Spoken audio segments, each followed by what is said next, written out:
sentiment d'appartenir à une communauté qui a besoin de notre aide, qui a besoin de notre accompagnement, mais qui a besoin surtout de notre support dans les activités socio-économiques, mais à connotation sanitaire. Parce que comme vous le savez, nous sommes dans une zone assez éloignée, où le besoin en matière de santé est extrêmement élevé, mais à contrario, il y a en tout cas un accès difficile aux soins de santé. Pour notre part, il s'est agi de répondre favorablement à l'invitation de la promotion UFR Santé, en tout cas de l'Université Assane Seck de Ziguinchor, qui a initié une campagne de consultation médicale gratuite dans toute la région de la Casamance naturelle, les 3 régions. Et nous avons bien voulu parrainer cette journée-là à Sindian pour les permettre d'offrir en tout cas des consultations gratuites aux populations dans différentes spécialités, mais aussi de l'accompagner par un don de médicaments à ceux qui le voudront, ou bien ceux qui ont été diagnostiqués et qui ont un besoin de santé en matière de traitement médical.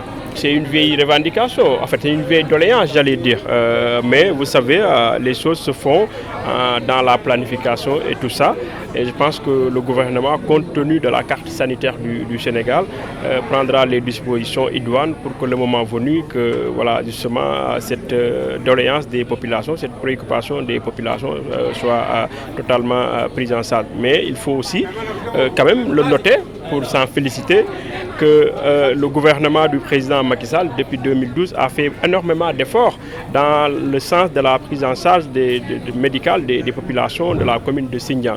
Vous vous souvenez l'érection du poste de santé de Tanding par le Puma, accompagné d'une ambulance médicalisée.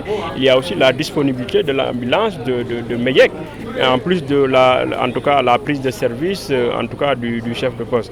Et entre autres en tout cas décisions que le gouvernement du président Macky Sall a pris dans le sens d'améliorer la prise en charge sanitaire des populations en tout cas de la commune de Sindian, mais généralement du Fogny. Mais vous savez, c'est une dynamique.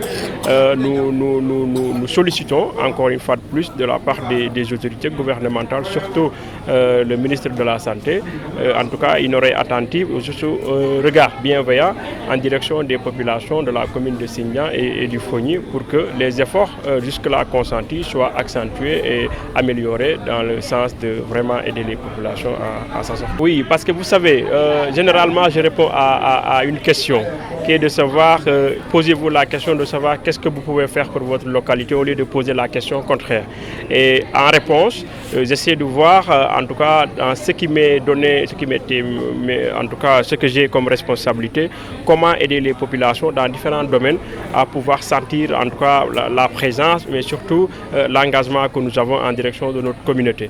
Nous faisons bien des actions dans le domaine économique, dans le domaine social, dans le domaine sportif, dans le domaine culturel. Et aujourd'hui, c'est en tout cas la santé qui est à l'honneur. Et nous comptons pérenniser ces actions-là en collaboration avec l'UFR Santé Médecine de l'Université Assane Seck de Ziguinchor, mais aussi aider en tout cas le poste en tout cas de Sindian à améliorer son plateau médical, mais aussi à les doter en tout cas de moyens les permettant d'exercer convenablement leur mission d'assister les populations dans le domaine de la santé. Vous savez que la promotion sortante, c'est une promotion à laquelle les étudiants, lorsqu'ils viennent en 6e année, ils essayent de mettre en place des initiatives sociales et sanitaires au bénéfice des populations. Ceci est devenu une tradition médicale parce que nous ne sommes pas les initiateurs de cette initiative, parce que d'autres prédécesseurs ont eu véritablement à dérouler ces mêmes activités. Vous savez que nous sommes dans une zone, à savoir la Casamance naturelle, qui est confrontée à beaucoup de goulots d'étranglement. Le premier goulot d'étranglement, c'est l'inaccessibilité aux soins de santé dû à l'enclavement de la Casamance. Et l'autre goulot d'étranglement, c'est que la population de la Casamance, dans sa majorité écrasante, est confrontée par une précarité. Et ces deux goulots d'étranglement constituent d'obstacles majeurs dans le cadre de l'accès aux soins de santé et surtout des soins de santé de qualité. C'est pourquoi cette promotion est venue en termes de contribution pour aider véritablement ces populations à accéder à ces soins de santé par des consultations gratuites dans différentes spécialités, mais aussi par des dons de médicaments pour soulager bien évidemment les populations démunies. Oui, tout à fait. Vous savez que le programme est dénommé La Casamance Travel. Vous l'avez dit tout à l'heure à l'entame de vos propos. La Casamance Travel, c'est sillonner donc 4 jours les 3 régions de la Casamance naturelle. Donc c'est un budget colossal que ces étudiants-là ne peuvent pas supporter. Donc il a fallu donc le concours des autorités, notamment donc le secrétaire général de l'aéroport international Blaise Diagne, donc à qui je salue la spontanéité.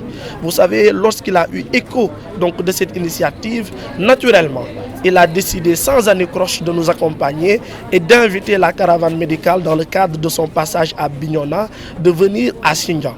Parce qu'il a compris les enjeux donc, de l'heure, il a compris que ces populations de Xinjiang en ont bénéficié et naturellement toute cette population lui doit reconnaissance. En tout cas, la promotion sortante de médecine que j'ai l'insigne honneur donc, de diriger donc, montre toute sa reconnaissance et sa gratitude à l'endroit du SG de l'AIBD, M. Ansoumana Sané, qui a bien voulu parrainer cette activité d'aujourd'hui.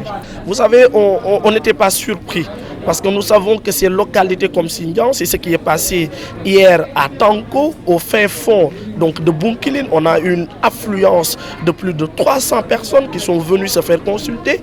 Et nous savions aussi que c'est ce que nous allions avoir ici à Xinjiang. Déjà à 13h, nous sommes à 230 personnes qui sont venues se faire consulter. Et ce n'est que le premier cohorte. Attendons-nous véritablement à avoir le même nombre dans l'après-midi. Tout ceci nous donne un aperçu sur l'urgence sanitaire des populations.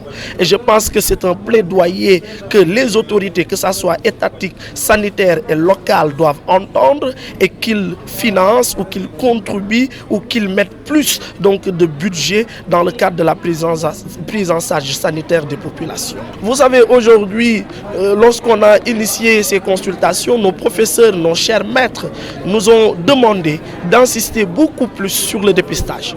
Aujourd'hui, vous savez, les dépistages ont été axés sur 3 pathologies, à savoir le diabète, l'hypertension artérielle et la maladie rénale chronique et les cancers, plus spécifiquement les cancers du col de l'utérus chez les femmes.